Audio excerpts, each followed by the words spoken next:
आज अगर आप में से कोई ऐसा है जिसको ऐसा लग रहा है कि आप खुश रहने की एक्टिंग करते हैं, और मैं चाहता हूं कि आज के वचन को आप बड़े ध्यान से सुने कि जो आपका अनसेटल मैटर है, जो वो प्रॉब्लम जो सॉल्व नहीं हुई है, जिसके बारे में आप बहुत सोचते रहते हैं, चाहे वो कुछ भी हो, आपको उसका क्या करना चाहिए। टाइम था जब बाइबल के स्क्रॉल खुलते थे, जिंदगियां बदलती थी। आज स्क्रॉल करते करते फोन में जिंदगियां बर्बाद हो। मुझे बताइए, एलिया का खाना जिन कौवों को दिया गया था, उनको पता कैसे चला एलिया कहां बैठा है? मुझे बताइए, जिस मच्छ के अंदर योना था, उसे पता कैसे था नीनवे की तरफ? मछलियों को किसने आदेश दिया, ये सही समय है, जाओ पतरस के जाल में फंस जाओ?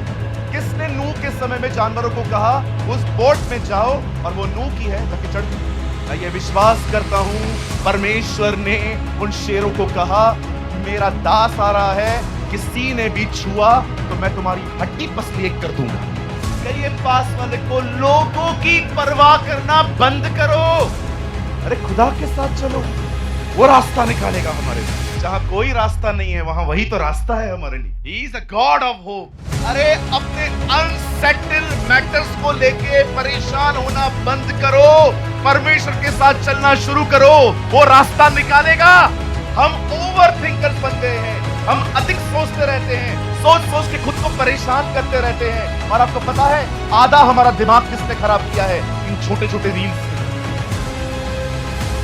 यही होता है उन लोगों के साथ जो देखते हैं कुछ भी ठीक नहीं है, फिर भी खुदा के साथ चलते रहते हैं, प्रार्थना करते रहते हैं, दौड़ते रहते हैं। आपके साथ भी यही होगा।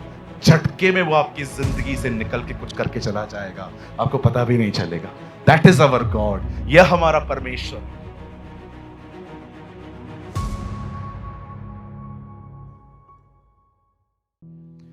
आज अगर आप में से कोई ऐसा है जिसको ऐसा लग रहा है कि आप खुश रहने की एक्टिंग करते हैं बट है नहीं, तो आज के मैसेज को आप जरूर सुनिएगा। और मैं चाहता हूं कि आज के वचन को आप बड़े ध्यान से सुने कि जो आपका अनसेटल मैटर है, जो वो प्रॉब्लम जो सॉल्व नहीं हुई है, जिसके बारे में आप बहुत सोचते रहते हैं, चाहे वो कुछ भी हो, आपको उसका क्या करना चाहिए। आई नो आपको पास ऑलरेडी विजडम है, आपके पास अच्छी काउंसलिंग है, आपके पास अच्छे पासवान हैं, मैं जानता हूं, लेकिन just I want to remind you, मैं आपको दिखाना और फिर से बताना चाहता हूं कि एक्चुअली हमें क्या करना। ठीक है, आप सब तैयार हैं? पक्का? चलिए, बाइबल लाए हैं? मेरे साथ अपनी बाइबल को खोलें, दानियल की किताब, और हम सब खोलेंगे। ये मेरा एक फेवरेट वर्ड है बाइबल में से, 6 अध्याय का। हम सब खोलेंगे द बुक ऑफ डैनियल। अगर आप हिंदी पढ़ते हैं तो दानियल, इंग्लिश पढ़ते हैं तो बुक ऑफ डैनियल चैप्टर 6। सभी खोलिए डैनियल 6। मिला? ढूंढो ढूंढो ढूंढो तो पाओगे। मिले 6 डैनियल चैप्टर 6, और मैं आपके लिए पढ़ रहा हूं। See the stand of one man of God. एक प्रभु के दास का देखिए वो कैसे अपने निर्णयों पे खड़ा है। 6 अध्याय उसका 10। जब दानियल को मालूम हुआ, पता चला मतलब, कि उस पत्र पर हस्ताक्षर किया गया है, साइन पहनी गई है, तब अपने घर में गया, जिसकी ऊपरी कोठरी की खिड़कियां यरूशलेम की ओर खुली रहती थी, और अपनी रीति के अनुसार जैसा वह दिन में 3 बार अपने परमेश्वर के सामने घुटने टेक कर प्रार्थना और धन्यवाद करता था, वैसा ही तब भी करता रहा। आमीन। आइए सब यहां देखिए। मैं चाहता हूं आप पहले इन बातों को लिखने से ज्यादा अपने अंदर आने दें। आइए सब सामने देखिए। हम यहां देख सकते हैं दानियल एक बहुत ही कठिन समय से गुजर रहा है। He is facing a hard time. Life में बहुत बार हार्ड टाइम आते हैं, कुछ अपनी गलतियों की वजह से, कुछ इसीलिए ताकि जो आप सीधे खड़े हैं आपको झुकाया जा सके। हमेशा कठिन समय 2 वजहों से आते हैं। एक, या आपने कोई ऐसी डिसीजन ली है, गलती की है, आपने कोई ऐसा डिसीजन लिया है जो ठीक नहीं था, उसकी वजह से भी तकलीफ आती है। जैसे कि मैं आपको एक एग्जांपल देता हूं। अगर मैं बहुत कोशिश करता हूं लोन को लोन जो होता है ना, लोन लेना, मैं बहुत अवॉइड करता हूँ इन चीज़ों को, क्योंकि मैं जानता हूँ लोन भरना बहुत कठिन होता है। और ऐसे लोग जिनके पास कोई पक्की नौकरी नहीं होती, ये इतना आसान नहीं हो। लेकिन कभी-कभी क्या होता है, आदमी को बैकअप नहीं है और वो लोन ले रहा है, तो उसके बाद अगर वो नौकरी चली जाती है, बहुत कठिनाई होती है। लेकिन कभी-कभी हाँ, ये चीज़ें होती भी हैं, कभी-कभी लेना भी पड़ता है। जैसे कि अगर कोई बीमार है और उसके इलाज के लिए पैसे नहीं हैं, तो ठीक है, ये बातें समझ में आ रही हैं। बहुत इमरजेंसी होती है, तो हमें लेना चाहिए, अदरवाइज़ हमें अवॉइड करना चाहिए इन चीज़ों को। पर कभी-कभी क्या होता है, हमारे गलत डिसीजंस जो होते हैं ना, वो हमें बहुत तकलीफ में लेके आते हैं। कभी-कभी हम ऐसे लोगों के साथ विवाह कर लेते हैं, ऐसे लोगों के साथ शादी कर लेते हैं जिनकी शक्ल ही खाली अच्छी है। हाँ? आप देखिए आजकल की जनरेशन, हमारे चर्च में एक बहन आई, पास्टर जी मुझे इस लड़के से शादी करनी है। मैंने कहा अच्छा क्या खूबी है? गाना मस्त गाता है। क्या गाना गाता है? मैंने कहा गाना तो बहुत अच्छे-अच्छे लोग भी गाते हैं। मतलब गाना बंद कर देगा तो कल? लोगों के वरदानों से शादियां न करें, लोगों से करें। कितने लोग समझ पा रहे हैं? और कुछ बोलो तो बोलती हैं हमारा वाला अलग है। बिल्कुल अलग है वो, एकदम अलग है। और लड़के भी देखो इन दिनों में, बस थोड़ा लड़की स्माइल दे दे कि पागल हो जाते हैं। हाँ, देखिए आजकल लड़कों की भी चॉइस देखिए, कोई कैरेक्टर नहीं देखते, चरित्र का तो दूर-दूर तक नहीं है। क्या खाता है लड़का, क्या पीता है, किससे मिलता है, चर्च कितने टाइम से जा रहा है, प्रभु में कितना आगे है, ये बातें मायने नहीं रखती। आजकल मायने क्या रखता है, कमाता कितना है और दिखता कैसे। प्रभु में तो बहन खुद आगे नहीं है तो वहां कहां से होगा बेचारा। आप देखिए कितनी कार्नल आजकल अंडरस्टैंडिंग है क्रिश्चियंस के अंदर। वो कैसे कैसे डिसीजंस ले लेते हैं और उसके बाद 3-4 महीने के बाद उनको लगता है कि बाप रे, गलत निर्णय था। इसीलिए बहुत सारी बातों को करने से पहले दुआएं, उपवास और अपने लीडर्स से मिलना चाहिए। उनसे बात करनी चाहिए कि आप भी मेरे लिए प्रेयर करिए, मुझे बताइए अगर आपको शांति महसूस हो रही है तो। कुछ डिसीजंस लेने से पहले बहुत संयम रखिए, बहुत पेशेंस रखिए। हालेलुया। कठिन समय कभी-कभी प्रभु नहीं बेचते। कई बार कठिन समय आते हैं खुद के मूर्खताओं के कारण। लेकिन कभी-कभी परमेश्वर अलाउ करता है कि आप कठिन समयों से गुजरें, क्योंकि उसको आपकी लेवल को बढ़ाना भी है। वो चाहता है, याद रखिए, यहां देखिए, जब परमेश्वर को आपके ऊपर मुकुट रखना होगा, तो वो सीधा आपको तख्त पे नहीं बिठाएगा, वो आपके सामने गोलियत को लेके आएगा ताकि आप उसके मारने के बाद एक नया लेवल पाएं। कई बार परमेश्वर आपके सामने गोलियत को लेके आएगा ताकि आप उसे मारें और अगले स्तर पर जाएं। कहिए मेरे पीछे, नए नए स्तर, नए शैतान। ये होता है। कुछ कहूं अगर आप नेगेटिवली न ले तो? पक्का नेगेटिव नहीं लेंगे? बाहर जाके बोलेंगे तो नहीं झूठा भविष्यवक्ता है। विश्वास करिए, अगर शैतान आपको परेशान नहीं कर रहा तो शायद ये हो सकता है कि आप उसके साथ ही चल रहे हैं। हाँ, कौन उठाई? आप जानते हैं ये हो सकता है कि अगर आपको शैतान परेशान नहीं कर रहा तो ये हो सकता है कि शायद आप उसके साथ ही चल रहे हैं। जानते हो शैतान किन्हें परेशान करता है? जो पहले उसे परेशान करता है। बिल्कुल सही बात है, सही बात नहीं है, बिल्कुल सही बात है ये। कई बार शैतान किसी को तंग नहीं करता, वो कहता है मेरे को नहीं कर रहा है, मैं क्या को करेगा। हाँ, अगर आप मेरी टेरिटरी में आओगे तो फिर मैं भी आपके आऊंगा। आप बिलीव कीजिए, अगर आपको गलत सपने आते हैं, आपको मेंटली टॉर्चर किया जा रहा है, आपको परेशान करने की कोशिश की जा रही है, विश्वास कीजिए कहां ना कहां आपने खुद रॉकेट छोड़ा है। लेकिन कई लोगों को शैतान तंग ही नहीं करता। वो कहता है मुझे क्या करना, इधर से बाहर जाके वैसे भी गुटखा ही खाएगा, ये बहन जाके बॉलीवुड की मूवी देखेगी, रील्स देखेगी, इनसे क्या प्रॉब्लम है, मुझे ठंडे लोग हैं, मस्त रहने दो। अब सुने बड़े ध्यान से, मैं बात कर रहा हूं एक ऐसे व्यक्ति के लिए जो बहुत कठिन समय से गुजर रहा है। अब सुनिए क्या हुआ। बाइबल कहती है एक व्यक्ति था, उसका नाम था दानियल। आप सभी जानते हैं वो एक गुलाम था। वो हमारी तरह एक आजाद व्यक्ति नहीं था, वो एक गुलाम था। आप जानते हैं नौकर को सैलरी मिलती है, गुलाम को कुछ नहीं मिलता। वो एक गुलाम की तरह था, परंतु परमेश्वर ने उसको गुलामी में भी इतना ज्यादा आशीष दी थी कि वो गुलामी में भी एक अथॉरिटी पर्सन था, वो अधिकार रखने वाला व्यक्ति था। उसके नीचे 120 लोग थे जिनको वो ऑर्डर्स देता था कि ये करो, वो करो, ये करो, वो करो, और सब उसकी बात मानते थे। अब सुनिए, जब परमेश्वर ने उसे ब्लेस करना स्टार्ट किया तो ये तो होना ही था कि लोग उससे जल रहे थे। ये बात याद रखिए, आप बढ़ोगे बुराइयां होंगी, आप बढ़ोगे लोग जलेंगे, कहिए बाजू वाले को जलेंगे। और देखो वो आपको कुछ नहीं कर सकते, वो सिर्फ आपका नाम खराब करेंगे। जब लोग एक की कामयाबी नहीं रोक पाते हैं ना, तो वो सिर्फ और सिर्फ उसकी बदनामी कर। याद रखिए। और बिल्कुल परेशान मत होइए, बिल्कुल भी डिस्टर्ब मत होइए। जो जल रहा है कृपया उसे और जलाएं। हाँ बिल्कुल। और अगर कोई आपसे जल रहा है, घर जाके जोर से प्रभु को कहिए हालेलुया, क्योंकि कोई तो है जो मुझे देख रहा है। घर वाले तो देखते नहीं है हमें, कोई तो बाहर देख रहा है मुझे। क्योंकि जो आपसे जल रहा है उसने ढूंढ लिया है कि आपके पास वो है जो उसके पास नहीं। समझ रहे हैं? तो लोग जब भी जलते हैं ना, उनको जलने दो। आपका मैंने जब ऐसा कहा जो जल रहा है उसको और जलाओ, इसका मतलब ये नहीं है कि आप उसके सामने जाके कुछ करो। नो नो नो, ऐसा नहीं है। मैं ये कह रहा हूं आप फिक्र मत करो। यूसुफ के भाई उससे जलते थे, केन हाबिल से जलता था, ये लोग दानियल से जलते थे, यहूदी यीशु से जलते थे। हर जनरेशन में जब लोगों ने खुदा ने लोगों को उठाया है, उनकी ऑपोजिशन हुई है। लेकिन आप ध्यान मत दीजिए, अब सुनिए। जब लोग दानियल से जलने लग गए कि हम इतने दिनों से यहां पर रहते हैं, हमें तो कुछ मिला नहीं है, लेकिन ये बाहर से आया हुआ बंदा, वो भी गुलाम, और खुदा ने इसको इतना ब्लेस किया। अब परमेश्वर का वचन कहता है उन लोगों ने दानियल के खिलाफ सर्च करना स्टार्ट किया, जांचना स्टार्ट किया कि कौन सी चीज है जिसमें हम इसे गिरा सकते हैं, और उन्हें कुछ भी नहीं मिला। Because the Bible says he was walking in the excellent spirit.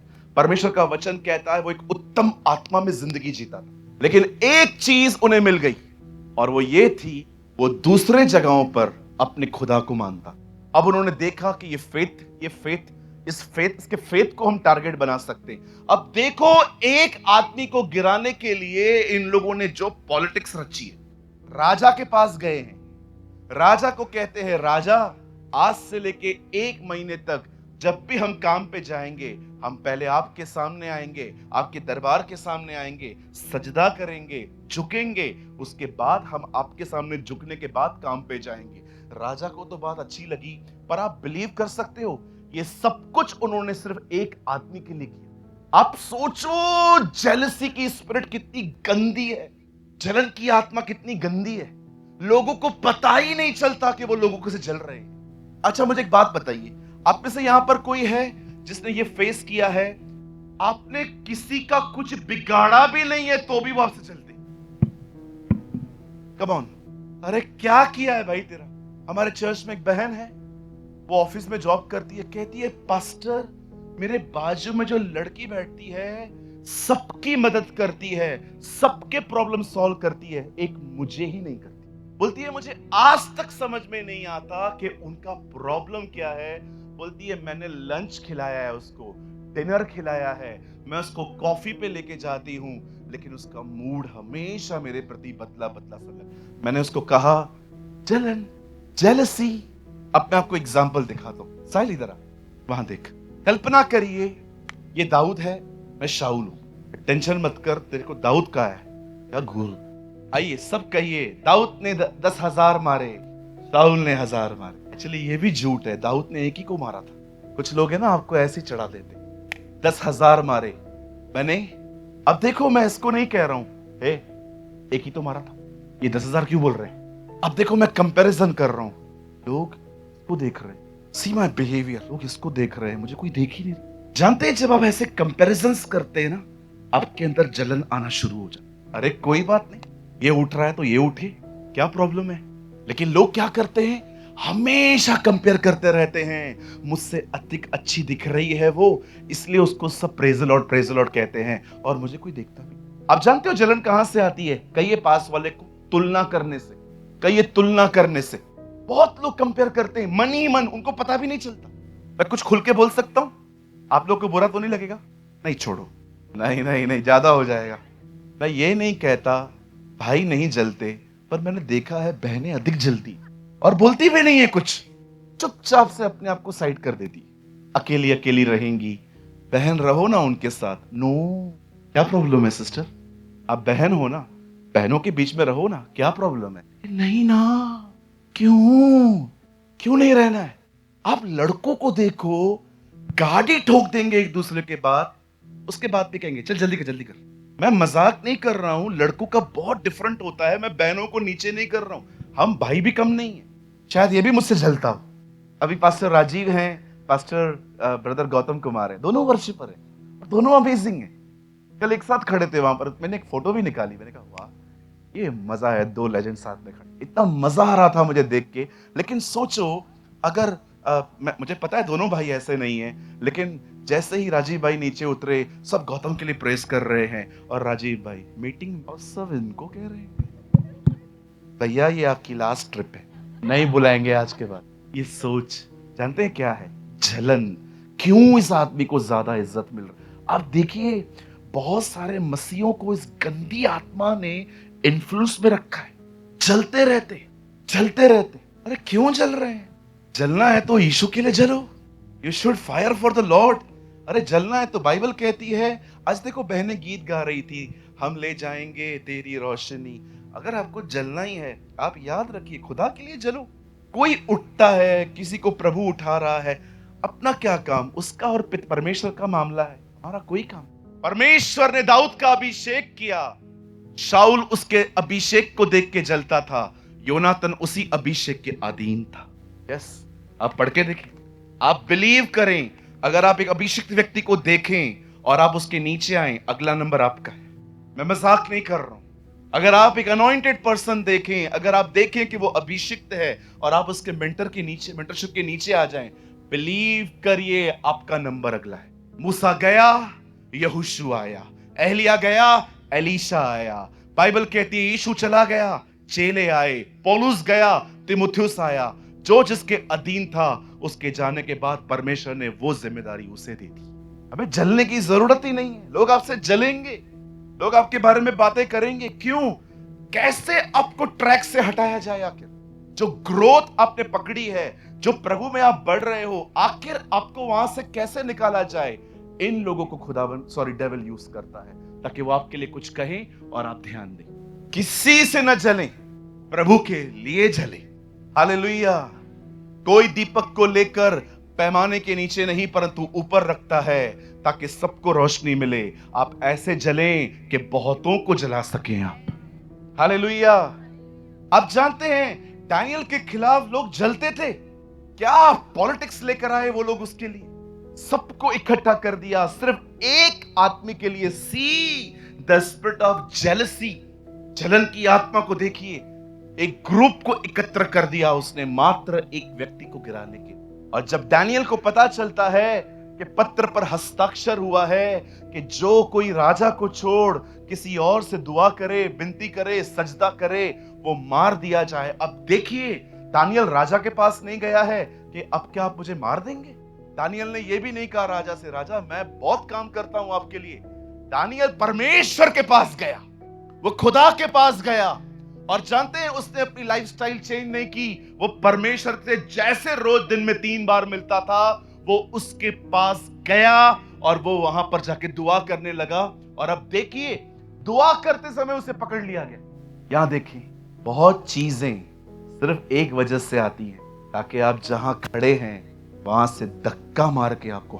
Believe me, मैं जानता हूं मैं ये मीटिंग सबके लिए नहीं ले रहा हूं, ये मैं उन लोगों के लिए ले रहा हूं जो आत्मा में जिंदगी जीते हैं, जो अपनी लाइफ में बहुत कुछ फेस करते हैं। बट बहन सच्ची बताता हूं भाई, बहुत सारी चीजें आती हैं सिर्फ एक वजह से, जहां आप खड़े हैं ना वहां से कैसे आके लोगों ने कहा ना हमारी विधवाओं की सुधि नहीं लेता कोई। पतरस ने कहा हम बीच में नहीं आएंगे, मैं टीम फॉर्म कर रहा हूं, वो इस बात पे ध्यान। आप क्यों बाहर नहीं आएंगे? हम तो प्रार्थना और वचन में लगे रहेंगे। पतरस जान गया प्रॉब्लम ये नहीं है, कोई और है जो हमें हटाने की कोशिश कर रहा है। आपने देखा शाऊल गोलियत को देख के जा नहीं रहा था, और जब दाऊद जा रहा था तो सब उसको रोक रहे थे। राजा ने कहा तू नहीं लड़ सकता, लोगों ने कहा तू नहीं लड़ सकता, उसके भाइयों ने उसकी बेइज्जती की। आप देख रहे हो जो नहीं जाना चाहता वो बैठा हुआ है, जो जाना चाहता है उसे रोका जा रहा है। ये पीछे आत्माएं हैं, दीज आर द स्पिरिट्स, तो लोगों के पीछे काम करती हैं ताकि आप डिस्ट्रैक्ट हो। हर चीज बिलीव कीजिए आपके इर्द गिर्द, जब शैतान देखता है ना कि आप मेंटली वीक नहीं होते, उसके बाद वो आपके बॉडी पे अटैक करता है, वो देखता है आप वहां भी स्ट्रांग हो, तब वो लोगों को भी यूज करता है आपको डिस्टर्ब करने के। आज मुझे बताइए, जब दानियल को पता चला कि एक पत्र पर हस्ताक्षर हुआ है कि मुझे राजा के सामने झुकना है, और वो जानता था वो एक यहूदी है, वो जानता है एक यहूदी को हर दिन यरूशलेम की तरफ देख के दुआ करनी है। वो खिड़की यरूशलेम की तरफ खुली रहती थी। भजन संहिता में लिखा है यरूशलेम की शांति के लिए प्रार्थना करो, और बाइबल कहती है वो अपने ऊपरी फ्लोर पे गया और उसे यरूशलेम की तरफ देखा।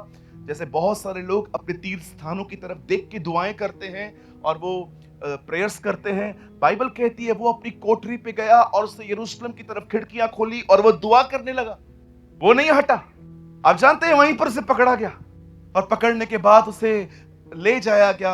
और आप बिलीव करिए, उसने एक को भी नहीं कहा यार छोड़ना यार, क्या कर रहा है यार। उसने एक को भी नहीं कहा एक आखिरी मौका दो, उसके बाद मैं कभी नहीं करूंगा। आप बिलीव कीजिए, आज की कॉवर्ड जनरेशन ऐसे ही करती।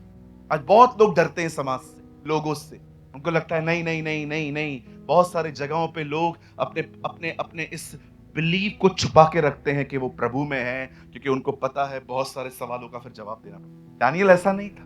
बाइबल का सबसे वर्स्ट सिन है लोगों के सामने छुपाना कि आपका विश्वास क्या। जो मनुष्यों के सामने मुझे मानेंगे, मैं स्वर्गीय पिता के सामने उनको मान लूंगा, और जो मनुष्यों के सामने मेरा इनकार करेंगे, मैं स्वर्गीय पिता के सामने उनका इनकार करूंगा। Don't deny Jesus. यीशु को इनकार मत करिए। पतरस ने 3 बार उसके बारे में कहा, मैं तुझे नहीं जानता, नहीं जानता, नहीं जानता। आप जानते हैं जब दानियल को पकड़ के एक ऐसे खड्डे में फेंका गया जहां पर जाने का रास्ता तो था पर आने का रास्ता नहीं था। अब मैं आपको एक स्टडी बताता हूं, ये मैंने पर्सनली की। आप जानते हैं बेबीलोन गवर्नमेंट एक ऐसी गवर्नमेंट है जिन्होंने अपने शासन में 1000 शेरों को ट्रेन किया था लोगों से लड़ने। आपने बहुत बार देखे होंगे, बहुत सारे शेर ऐसे होते हैं पेंटिंग में बने हुए, एकदम मस्त स्वीट स्वीट बैठे रहते हैं। ये वो वाले शेर नहीं थे। आपने देखा होगा कई सारी पेंटिंग्स में हम शेर देखते हैं कि डैनियल जो है वो आराम से बैठा हुआ है और शेर उसको देख रहे हैं जैसे उनको उनसे प्यार हो गया। ये वो वाले शेर नहीं थे। आप पढ़ के देखिए, पर्शियन रीजन में प्रिंस ऑफ पर्सिया ने एक ऐसे शेरों को ट्रेन किया था जो लोगों को खा जाते थे।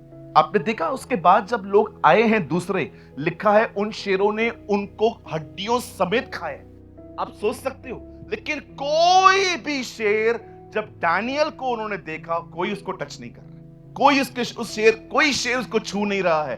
अब मुझे बताइए ऐसा क्या हुआ उस खड्डे के अंदर कि सब शेरों ने उसे पहचान लिया। आप जानते हैं, मैं ये विश्वास करता हूं उन शेरों को बता दिया गया था कि कौन आ रहा है। आप कहेंगे पास्टर शेर समझते हैं? आइए इन सवालों का जवाब दीजिए। गूगल मैप को आए हुए कितना टाइम हुआ है बताइए। आपने देखा होगा ना, इन दिनों में गूगल मैप यूज करते हैं हम लोग, कभी कभी वो हम लोग को पानी में भी लेके जाता है। 10-15 साल हुए होंगे, उससे ज्यादा तो नहीं हुए होंगे।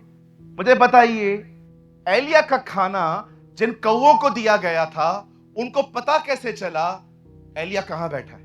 टेल मी, कम ऑन, आइए जवाब दीजिए। मुझे बताइए जिस मच्छ के अंदर योना था, उसे पता कैसे था नीनवे किधर है? मछलियों को किसने आदेश दिया ये सही समय है, जाओ पतरस के जाल में फंस जाओ? किसने नूह के समय में जानवरों को कहा उस बोट में जाओ और वो नूह की है, जाके चढ़ जाओ? मैं ये विश्वास करता हूं परमेश्वर ने उन शेरों को कहा मेरा दास आ रहा है, किसी ने भी छुआ तो मैं तुम्हारी हड्डी पसली एक कर दूंगा। This is our God. यह हमारा परमेश्वर है। मैं आप में से हर एक को कहना चाहता हूं, यहां देखिए, अरे अपने अनसेटल मैटर्स को लेके परेशान होना बंद करो, परमेश्वर के साथ चलना शुरू करो, वो रास्ता निकालेगा। हम ओवर थिंकर्स बन गए हैं, हम अधिक सोचते रहते हैं, सोच सोच के खुद को परेशान करते रहते हैं। और आपको पता है आधा हमारा दिमाग किसने खराब किया है? इन छोटे छोटे रील्स ने। ये जो अब सारा दिन, एक टाइम था जब बाइबल के स्क्रॉल खुलते थे, जिंदगियां बदलती थी। आज स्क्रॉल करते करते फोन में जिंदगियां बर्बाद हो रही। आप जानते हो आज आपके पास एक बाइंडिंग बाइबल है। This is a binding Bible. ये बाइबल एक समय में इतनी बड़ी होती थी कि इसके अलग अलग स्क्रॉल होते थे, लेकिन आप सोचो प्रभु ने इतनी अच्छी लोगों को बुद्धि दी है कि आज ये बाइबल बाइंडिंग होके आई है। आप इसे हाथ में उठाते हो, लेकिन ये कोई टाइम पे बाइंडिंग नहीं होती थी। ये बाइंडिंग नहीं होती थी जी, ये स्क्रॉल में, लकड़ियों में। कभी आप मुंबई आएंगे, मैं आपको स्क्रॉल दिखाऊंगा, मेरे पास स्क्रॉल्स हैं। मेरे पास ऑफिस में कुछ स्क्रॉल्स हैं जो बहुत ही पुराने 14वीं-15वीं सदी में लिखे गए हैं। किसी ने मुझे इज़राइल में से भेजे कि आप पढ़िए। इंग्लिश में है वो भी।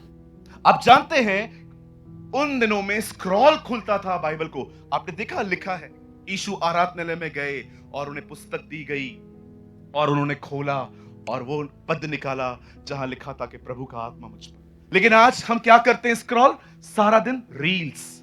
मैं आपको मजाक नहीं कर रहा हूं। पहले दिन पे जब मैं यहां पर आया, एक लड़का बैठा था यहां इस तरफ, वो रील्स देख रहा था। सेकंड डे पे, सॉरी फर्स्ट डे मॉर्निंग में मैं नहीं था, सेकंड डे पे यहां पर एक लड़का बैठा हुआ था, वो रील्स देख रहा था। आप बिलीव कर सकते हैं लोग इतने एडिक्ट हो चुके हैं इन बातों के कि वो मीटिंग में भी कभी कभी फोन के अंदर ये सब देखते हैं। आप जानते हैं रील्स देखना कोई पाप नहीं है, मैं भी रील्स बनाता हूं, लेकिन रील्स में आप क्या देख रहे हैं आपको पता है? अधिकतर रील्स आते हैं जो आप सोचोगे pastor it's not a big deal, ये कोई बड़ी बातें नहीं है। हर चीज आपके माइंड को प्रोग्राम करती है, हर चीज आपके अंदर एक माइंड सेटिंग करती है। चलो मैं आपको एक बात बताता हूं, आप बड़े खुश भी होंगे और थोड़े हैरान भी होंगे। कुछ समय पहले मैं अपने फोन को लेके बैठा था। प्रभु मेरा गवाह है, मैं अपने फोन को इतना यूज नहीं करता। मुझे काम पड़ता है, वो भी बहुत जरूरी होता है, मैं उसको उठाता हूं। अदरवाइज मुझे कोई आदत नहीं है सारा दिन फोन पे बैठने की। बहुत लोगों को तो मुझसे शिकायत भी होती है, शायद ब्रदर को भी होगी, मेरे मैसेज का रिप्लाई बहुत लेट आता है। अब मैं मानता हूँ आपका तो कभी कहीं उठाया भी नहीं। कल रात को मैंने इसके लिए आपसे माफी भी मांगी। एक दिन मैं मोबाइल लेके बैठा था। अब सुनिए मेरे साथ क्या हुआ। मेरे सामने एक रील आया। उस रील में एक लड़का गाड़ी चला रहा था और उसने गाड़ी के शीशे के आगे एक मोबाइल रख के कैमरा ऑन कर दी थी और वो एक जगह पे जा रहा था। जाते जाते जाते जाते जाते जाते अंधेरा होने लगा। रिकॉर्डिंग चालू है और वो रात को घूम के घर पे आ गया। अब रात को पलंग पे बैठे बैठे वो अपना वही रिकॉर्डिंग देखा और उस रिकॉर्डिंग में उससे पता नहीं ऐसा क्या देखा कि उससे 50 बार उसको इधर उधर करके देखा। और पता है उस वीडियो के अंदर कोई पर्सन दिख रहा जो जंगल में घूम रहा। अब उसने ये वीडियो बनाई। रात के 11 बजे थे, मैं ऑफिस से बैठा। मेरे ऑफिस में 2 मंजिल हैं, उसमें 3 ऑफिसेस हैं। एक आधार कार्ड वाला है और ऊपर एक इंस्टीट्यूट चलता है। सब चले गए थे, पूरी बिल्डिंग में मैं अकेला था। अब मुझे ये वीडियो देखने के बाद ऐसा फील हुआ कि मेरे आसपास कोई है। किसी ने सच कहा था, अकेले महसूस करो तो हॉरर मूवी देखो, उसके बाद हमेशा महसूस होगा कि आपके साथ कोई है। सही कहा था ये किसी। अब वो मैंने वीडियो देखा। आप बिलीव करिए, मैं बाहर गया हूं, सारी लाइट्स बंद हैं और मैं बाहर जाके वापस आया। मैंने एक भाई को कॉल किया। मैंने कहा भाई आप कहाँ हैं? पास्टर जी मैं आपके ऑफिस के पास में ही हूं, आप आ सकते हो क्या? मुझे आपसे कुछ बात करनी है। अब भी आता हूं। 3 मिनट में वो आ गया। बोला हाँ बोलिए। मैंने बोला कैसे हो? How are you? पास्टर ठीक हूं, बात क्या है? यही पूछना था। अच्छा, वो भी समझ गया मैं उसको बेवकूफ बना रहा हूं। मैंने कहा अभी चले? हाँ चलिए। मैंने कहा रुको, साथ साथ चलिए। एक रील और मैंने उसमें कुछ देखा और मेरे अंदर डर आ गया। ये एक की बात बता रहा हूं, हजारों चीजें आपके मोबाइल में आती हैं। मैंने रिसेंटली एक और वीडियो देखा, बाहुबली थाली। कहिए बाहुबली, कहिए पास वाले को बाहुबली थाली। 7,600 रुपए की थाली, 52 सब्जियां, 8 किस्म के चावल, 6 किस्म की रोटियां, 2 किस्म के सलाद, उठाने के लिए 3 लोग चाहिए उसे। अब आप मुझे बताइए, ये देखने के बाद मेरे मन में क्या आएगा जरा बताइए। शैतान ने कसम खाई है अपनी मां की कि कोई भी भूखा नहीं मरना चाहिए, सबको खिला खिला के मारो। कहां से आती है ये इंफॉर्मेशन? आपकी रील्स में। आपको लगता है ये नॉर्मल है? आपको पता है कई सारे लोग देखिए सारा दिन लेके बैठेंगे, कॉमेडी सीन्स देखेंगे, भैंस उसके पीछे भाग रही है, वो उधर भाग रहा है। Brother you are a Christian, आप मसीह हैं, आपको ये बातें सूट नहीं करती। आपको पता नहीं है आप एक लड़ाई में हो, कभी भी हमला होगा, तैयार नहीं होगे ना, मार के जाएगा वो तुम। मैं मजाक नहीं कर रहा हूं। यही कारण है कि आप में से कुछ लोग इतने निराश रहते हैं क्योंकि उनके पास कोई प्रिपरेशन नहीं है। याद रखिए, बाइबल नहीं कहती कि आत्मा की तलवार दे दी गई है, बाइबल कहती है आत्मा की तलवार ले लो। वो दी नहीं गई है, वो लेनी पड़ती है, वो उठानी पड़ती है। आप सोचते हो दाऊद एक युद्ध में दूसरे युद्ध का प्रिपरेशन करता था। कैसे पास्टर? जब उसने गोलियत को मारा, उसकी गर्दन काटी, गर्दन को यरूशलेम में ले गया, उसके हथियारों को अपने घर में ले गया। अरे भाई, तू क्यों उसके हथियारों को अपने घर पे ले गया है? ताकि जब दूसरा युद्ध लड़ना पड़े तो इन्हीं हथियारों को देख के मुझे उत्साह मिलेगा कि जिस खुदा ने मुझे आज के युद्ध में मदद की है वो मुझे कल भी करेगा। आप जानते हैं, दाऊद एक युद्ध में दूसरे युद्ध की तैयारी करता था। आज मसीह लोग रील्स देख हंस रहे हैं बैठ के, पास्टर प्रचार कर रहा है, ये बंदा फोन पे बैठा है चिट चैट कर रहा है। अरे शर्म आनी चाहिए, हम प्रभु में हैं। आप जानते हैं एक पास्टर जब यहां आता है वो कितनी मेहनत करता है। मैं यहां की बात नहीं कर रहा हूं, मैं जनरली बात कर रहा हूं। मैं हर यंग पर्सन को कहना चाहता हूं, स्टॉप मॉकिंग गॉड। प्रभु का मजाक उड़ाना बंद करें। आपको देख के और बिगड़ेंगे। आप यूज कर रहे हो, और अगर आप लीडर हो और अगर आप ऐसा कर रहे हो, ओहो, ट्रस्ट मी, आप अपने चर्च को गलत तरह जगह पे ले जा रहे हैं। न्याय के दिन वही होगा जो नबूकदनेस्सर के साथ हुआ। तोले जाएंगे, हल्के गिने जाएंगे जी। उस व्यक्ति को देखिए, उसने अपने टफ टाइम में क्या किया। वो खुदा के पास गया और उसके खुदा ने उसे फेवर दिया। आप कहते हैं मुझे प्रॉब्लम है, चलो मैं मानता हूं आपको प्रॉब्लम है। मुझे बताइए, क्या आप निकलने के लिए सीरियस हैं? जो सीरियस होता है ना, वो रील्स नहीं देखता, वो उपवासों में जाता है, वो खुदा को पुकारता है, वो उसके करीब जाता है। आज हम क्या कर रहे हैं? पास्टर ने प्रेयर किया है ना ब्रदर, बहुत है ये मेरे लिए। कहां कहती है बाइबल एक पास्टर प्रार्थना कर ले तो उसके बाद तुम्हें दुआ नहीं करनी? आप विश्वास कीजिए, आज जवानों के बीच में टाइम पास चल रहा है, देख के बैठे हैं सारा दिन फोन। आपको पता है हमारे बॉम्बे में क्या हुआ? एक दिन 2 लड़कियां आई, पास्टर प्रे फॉर अस, हमारा शादी हुआ है। वाह, गॉड ब्लेस यू, आपके हस्बैंड्स कहाँ हैं? हमारी हुई है। What do you mean? हम दोनों ने अभी शादी की है, हम कहाँ ना कहाँ जाने वाले थे, हमने सोचा हम चर्च चले जाते हैं किसी से प्रेयर करने के लिए। मैंने कहा नहीं, खुदा गुनाहों को ब्लेस नहीं करता। रास्कल, ऐसे बोल के चली गई। ये हालत है जवानों की। जानते हैं उनकी हालत ऐसी क्यों है? क्योंकि चर्च सोई हुई है, चर्च दुआओं में नहीं है। चर्च, शुक्र है खुदा का टिकटॉक बंद हो गया। लोग सारा दिन नाचते थे वीडियो आगे करके, देखा था आपने? जवान जवान लोग वीडियो आगे बना के 100 रुपए का ट्राइपॉड लेके, फोन लेके, पीछे कोई गाना चल रहा है और मस्त नाच रहे हैं और सबको भेज रहे हैं। ब्रदर, दुनिया जो करती है करने दीजिए, हम उनमें से नहीं हैं। खुदा ने हमें उनमें से अलग किया है, उसने हमें वहां से निकाला है। मैं जानता हूं आप में से कुछ यूथ मुझसे आज जरूर नाराज होंगे, ऐसे कैसे बात करता है। ब्रदर, सही बात करूंगा, मुझे पता है मैं गलत नहीं बोल रहा हूं। गलत होता ना तो चीजों को बदल देता, टॉपिक को बदल देता, लेकिन पवित्र आत्मा ने कहा तू बोल ये बातें आज। डोंट बी अफ्रेड, डरने की कोई जरूरत नहीं है। क्या आप सीरियस हैं? इस बंदे को देखिए, क्या स्टैंड लिया है उसने। अरे मैं अपनी दिशा बताता हूं, अगर मेरे साथ ऐसा होता ना, मैं राजा के पास जाता और मैं उसको कहता भाई माफ कर दीजिए, दोबारा नहीं होगा। मैं अपने आप को जानता हूं, मेरे अंदर डर आ जाता है। इस व्यक्ति को देखिए, यंग लड़का नहीं है ये कोई। आप बिलीव करिए, दानियल जब सिंहों की मान में जा रहा था वो 89 इयर्स का था। He was 89 years old। वो 99 साल का था। वही प्रेयर लाइफ। मैंने देखा है बुजुर्गों को घुटने टेकने में तकलीफ होती है, लेकिन वो तब भी घुटने टेक के दुआ करता। See his life. मुझे 5 मिनट दीजिए, उसके बाद मैं आपके लिए प्रार्थना करना चाहूंगा। आज यहां देखिए, आपके सोचने से कुछ भी नहीं बदलने वाला है। कहिए ये बात अपने बाजू वाले को, ऐसे करिए, nothing will change brother, nothing will change. Gautam भाई, कुछ नहीं बदलेगा। ना आपकी सांस बदलने वाली है, ना आंटी आपकी बहू बदलने वाली है। हाँ, क्योंकि इन दोनों का बहुत चलता रहता है। सांस सोचती है बहू कब बदलेगी, बहू सोचती है सांस कब बदलेगी, और बदलता कोई भी नहीं है। आप बिलीव करिए, आपके सोचने से कुछ नहीं होने वाला है। एक ही चीज होगी, आप दवाइयों पे आओगे। और बहनों, ये देखो, ये है ना, ये क्या बोलते हैं हम इसको, आई सर्कल्स, डार्क सर्कल्स, ये काले हो जाएंगे। फिर आप फेयर एंड लवली लगाओ, आप यहां पर काकड़ी रखो। काकड़ी बोलते हैं ना हम लोग, तो काकड़ी बोलते हैं, आप क्या बोलते हैं? मैं बॉम्बे से हूं, मैं कहां से खीरा बोलूं। हमारे बॉम्बे में खीरा को बोलते हैं काकड़ी। इधर फिर काकड़ी रख दो, सारा दिन बैठे रहो, ऐसे करो, कोई सर्कल नहीं जाएगा। क्योंकि आप परेशान हैं। बहनों ने, बहुत सारी बहनों ने सोच सोच के, अगर आपका विवाह नहीं होता है, कोई भी आके आपको कहता है आपकी शादी क्यों नहीं, अरे बोलो ना उसको, तेरा क्या काम, मैं तो रेडी बैठी हूं, तू करा चल मुझसे।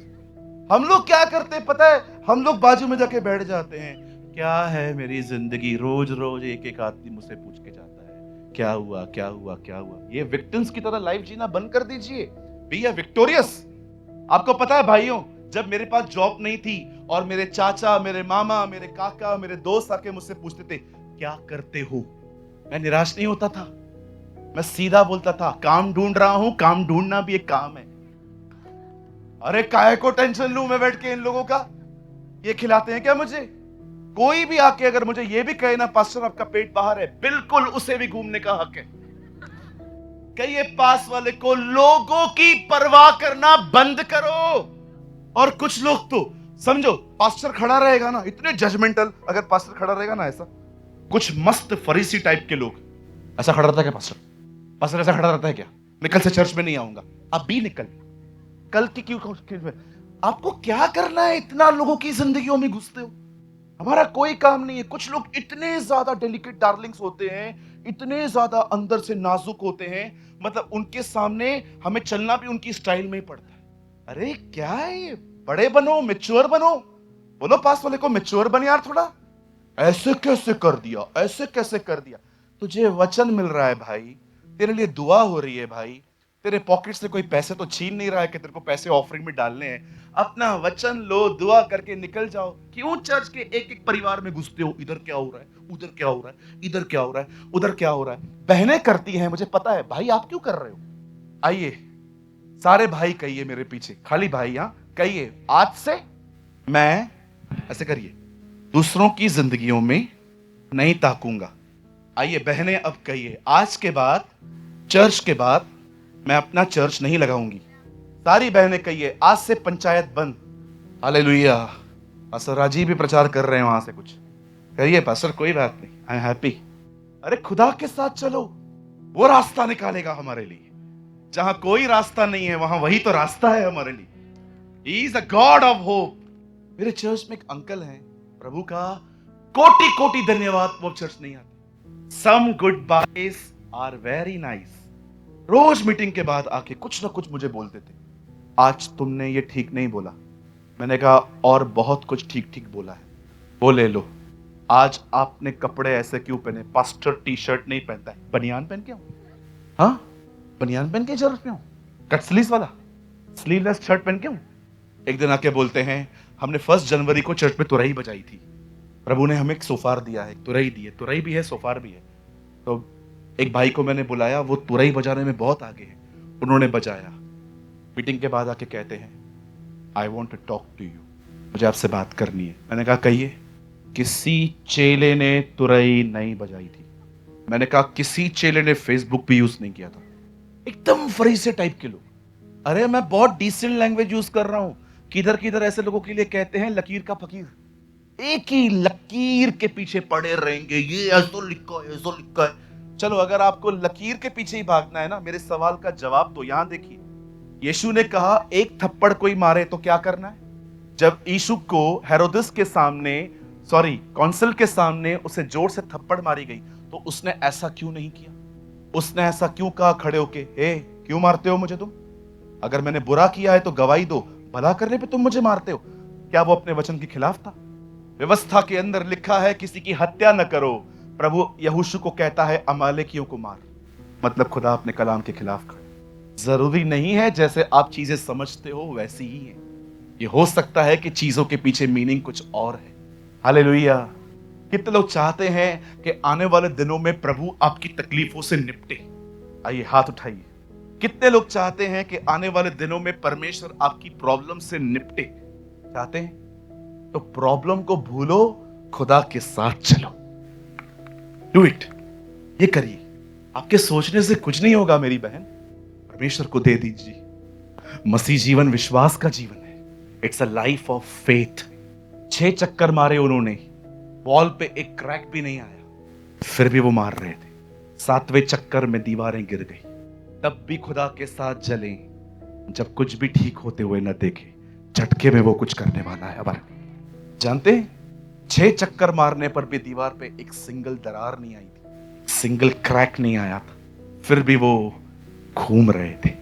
लेकिन जब 7वीं बार उन्होंने कहा जय जयकार, प्रभु का धन्यवाद करो क्योंकि वो भला है और उसकी करुणा सदा की है। बाइबल कहती है दीवार गिर गई। यही होता है उन लोगों के साथ जो देखते हैं कुछ भी ठीक नहीं है, फिर भी खुदा के साथ चलते रहते हैं, प्रार्थना करते रहते हैं, दौड़ते रहते हैं। आपके साथ भी यही होगा।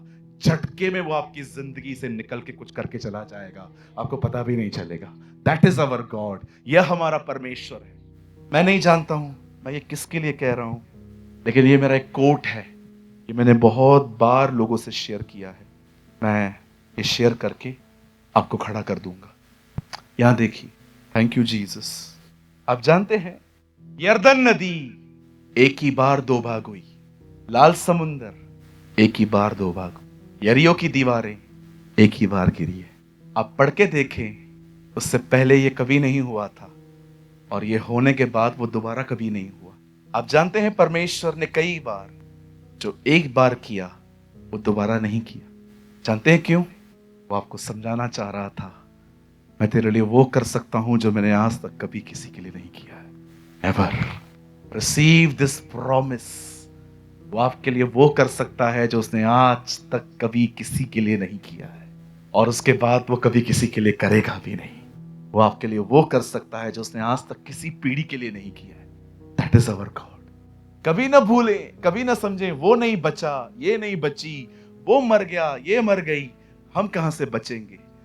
परमेश्वर हमारे साथ वो कर सकता है जो उसने आज तक कभी किसी के लिए नहीं किया है। That is our god. प्रभु को लिमिटेड करना बंद करें, प्रभु को सीमित करना बंद करें। जब उन्होंने कहा ये तो बड़ा ही है, ये क्या कर सकता है, लिखा है वो वहां पर कुछ नहीं कर पाया क्योंकि उन्होंने उसे लिमिटेड कर दिया। आज मैं आप में से हर एक को कहना चाहता हूं, अपनी सारी चिंताएं आज खुदा को दे दीजिए और विश्वास से जिंदगी जीना शुरू करें और प्रभु में ग्रो करना स्टार्ट करें, प्रभु में बढ़ना स्टार्ट करें। सब कुछ खुदा के हाथों में दे दें। आइए, मैं चाहता हूं आप सब मेरे साथ अपने स्थानों पे खड़े हों और ये समय है, ये टाइम है। मैं चाहता हूं आप लोग सब खड़े होके अपने अपने बोझ को लेके प्रभु से बात करें। Thank you Jesus. आइए अपनी आंखों को बंद करें, अपने हाथों को उसकी तरफ फैलाएं। Thank you Jesus. धन्यवाद यीशु, धन्यवाद यीशु। आइए अपनी आंखों को बंद करें और अपना मुंह खोल के परमेश्वर से बात करें। Come on, give your all burden to Jesus. आइए अपनी सारी चिंताएं उसे दे दीजिए, अपनी सारी वरीज उसे दे दीजिए, अपनी सारी आदतें उसे दे दीजिए।